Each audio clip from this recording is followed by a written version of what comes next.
Red Hood and the Outlaws, number 25, written by James Tynion IV, art by Jeremy Hahn. This is a 0-year tie-in, but also it kind of worked into the story that was going on, because last issue they hinted at the fact of like, oh, Jason needs to make the right choice, like he did back then, and now we're just getting the flashback. So we open up with Jason saying, hey, Mom, I know you can't hear me because you're comatose and like you're not responding, but like things are really crazy out there with the storm coming in and all the power's out, and I'm just like, a man tried to beat me for some food. It's not cool out there. And this entire time we see a woman driving on a motorcycle through Gotham. It's supposed to be a mystery. It's Talia. I'm not gonna beat around the bush on that one. But Talia's going around, and she comes up on this one guy, holds her sword to his throat, and says, hey, tell me everything you know about the Red Hood gang. So we cut over to Jason, who, as we said, is still talking to his mom, saying, like, look, I know you're comatose, but, like, I beat up this guy really bad, and I don't want to end up like Dad, as, like, a thug and a goon, so can we just, like, I need you to tell me that's not going to happen. And then all of a sudden a voice behind him says, you're not going to end up like your dad. You're nowhere near as tough as your dad. And this person puts Jason in a headlock. He freaks out, flips the guy over his head. Turns out it's actually just his friend Chris. And Chris is like, Jesus, man, where'd you learn how to do that? And he's like, I watch a lot of Kung Fu movies. So at that point he says, well, look, I heard what you were saying. I got something just for you. Let's go.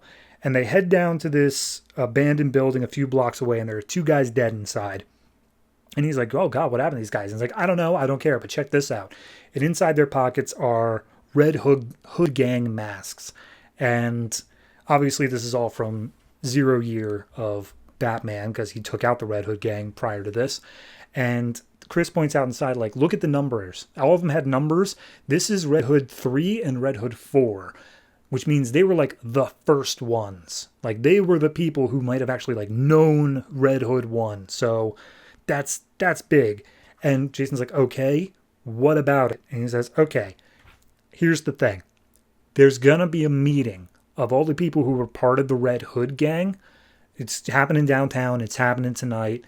Me and you, we can take these masks. We can show up there. People will think that we're the original Red Hood 3 and 4. And they will respect us. We can be like people, and we'll be high up in this organization as it comes back up again. And Jason's like, I don't know, man. That sounds like a bad idea. But he's like, hey, you're the one who doesn't want to end up like your dad. This is a chance to be your own person. There's not going to be any parents, any laws, any rules. So he's somewhat convinced. And then standing in the building as they walk out is a man in a suit with bandages on his face. It's the Joker, but like pre-Joker. So, yeah. So anyway, we see Talia still trying to track down information about the Red Hood gang. She goes to a bar and says, like, excuse me, I need to get information. I don't want to hurt anybody. And the bouncer, that's the word, is basically like, oh yeah, lady, you in what army? And then he gets knocked back and, a whole fight occurs. So Jason's sitting out on the fire escape in the rain, and he's like, oh gosh, what am I supposed to do? And he looks down and he sees like 3 guys beating up Talia, and he's just like, all right, I know what I can do. And he puts on the Red Hood mask and he goes down and says, hey, stop fighting or you'll face the Red Hood gang's wrath. And all the guys start like running away more or less, and he's like, oh, you're the girl, you were beating them up. Oh, okay, sorry. And she's like, yeah, what are you, like 12, 13? He's like, I'm 15, I'll have you know. And she's like, all right, great. Anyway, I'm actually looking for info on the Red Hood gang, so tell me everything you need to know. Or tell me everything you know. And she's like, I don't know about that. So he throws a punch. Talia dodges it effortlessly and says, that's like the worst punch I've ever seen. This is how you punch. And he puts her whole like body weight into it, knocking Jason down. And she's like, once again, tell me everything you know about the Red Hood gang. And Jason's like, what was that? Put all my weight into it? And then he throws a punch and actually lands on Talia. And she's like, okay, all right, you're a pretty quick learner. Here's the thing. I would like to join the Red Hood gang. And Jason's like, oh, okay. Well, we're having a meeting down by the docks later. Come on, we'll go down to do it. And he's just like, okay, great. If it's going to be later, though, why don't you join me? I got to go back to my lair. So she goes back to this abandoned warehouse area and starts punching this punching bag, and she's trying to do a very specific type of punch. And she's like, damn it, Dukra, you told me how to do the punch, but I still can't do it. And Jason's like, what's a Dukra? And he's like, dude, don't worry about it. Dukra's like an old teacher of mine, but she showed me the specific punch that I really need to know how to do. And if I don't do it, then we're all going to die. And she says, I can't do it because I have too much darkness in my soul. That old bitch. So at that point, Jason looks at his watch, and he's kind of hitting on Talia like the whole time. And he looks at his watch and says, oh, hey, we're out of time. We got to go to the meeting. So Jason tells her where it is, and she's like, great, awesome. And they get on the motorcycle, go down there. But before Jason can walk in, Talia just knocks him out and says, I got to do this alone, and I think I actually want you to live through the night. So she goes in, and she sees all the Red Hood people meeting. And in front of the Red Hood crowd is this guy wearing a red cloak. And he's got a hood over his face, so his face is unable to be seen. And he's basically saying, like, Red Hood gang, you controlled this city, and now you don't. But I'm going to make it so that you do again, with me as your leader. And everyone's like, yeah, that sounds great.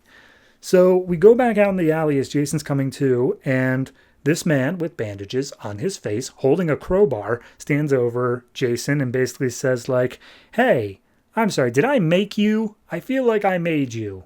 Are you one of mine? It's so hard to tell nowadays. But I have so many new ideas, so many different things, and Red Hood is not going to be a part of it. So, and I can't wait for him to see it. Not you, him. And so Jason freaks out, kicks Joker away, and then starts running as he shoots at him a bunch, and then climbs down a manhole cover to get away. So going through the manhole cover, he starts running into the building where this is all taking place. He sees the guy up on stage, and then Talia jumps up saying, hey, you, I'm here to kill you. And she does her super punch on his chest, and then nothing happens. And the guy's like, oh, was that supposed to be Dukra's thing? You know that I am the Untitled, and the All Cast is the only one who can stand in my way, and you don't have that power, so bye. And he starts to attack Talia. Jason stands up and says, get away from her! And then he repeats the same instructions that Talia was telling herself as she was doing the punch, which is, let your mind go free, fill it with light, blah, blah, blah. And he lands the punch and manages to take out the Untitled. As that's happening, Joker walks into the building and breaks open the gas main. So at that, we see that the Untitled, it was to remove his immortality. He's now mortal. Talia chops off his head. Immediately, Chris, who was in the audience, gets up on stage being like, Jason, what in the hell is going on here, man? And Talia's like, hey, yeah, that guy was an immortal who was going to lead the world into darkness, and I really just had to kill him today, so thanks for the assist. And at that point, the rest of the Red Hood gang's like, so we're not taking power? All right, well, get them. And so they all start getting bum rushed. Talia throws down a smoke bomb. They get out. And after they get out, Joker, having broken the gas main, lights a match and is like, well, done with that chapter of my life. Time to start a new one. And he burns all the Red Hood gang that were inside and starts laughing maniacally. So once they get suitably far away, Chris punches Jason in the face, saying, like, you ruined my chance to be part of something bigger. And Talia holds a sword to his throat, saying, hey, that kid's cool in my book. Don't ever mess with him. And he introduces himself officially, says, hi, yeah, I'm Jason Todd. And Talia gives him a little kiss on the forehead, saying, well, Jason, you were able to learn that punch super quick, and something tells me that's not the last I'm going to see of you. So, peace. And she drives off, and Chris is like, okay, well, what are we supposed to do now? And Jason throws the Red Hood mask back at Chris and says, I don't know, but one thing's for sure. I'm my own man. I don't need to do anything more than that. And I'm definitely never going to be a Red Hood. So, womp womp on that. And then final page is Talia arriving back at her lair. There's a voice inside saying, "Hey, I knew I'd catch up with you. I always knew where you were. Let me guess, the punch didn't work." And she's like, "I don't want to talk about it." And so we see that it's Roz basically saying, "Hey, one of these days you're going to have to accept, like, yeah, you got darkness in your soul, but we can work with that." And she says, like, "Well, there's a boy we need to keep an eye on. Ah, Jason Todd. He's a mess and a half waiting to happen." So yeah, very in depth there. Probably didn't need to go that far, but regardless, I actually enjoyed it. I think this was a decently well written one. It gives a bit more backstory on Jason. My only real major critique here is the Joker inclusion.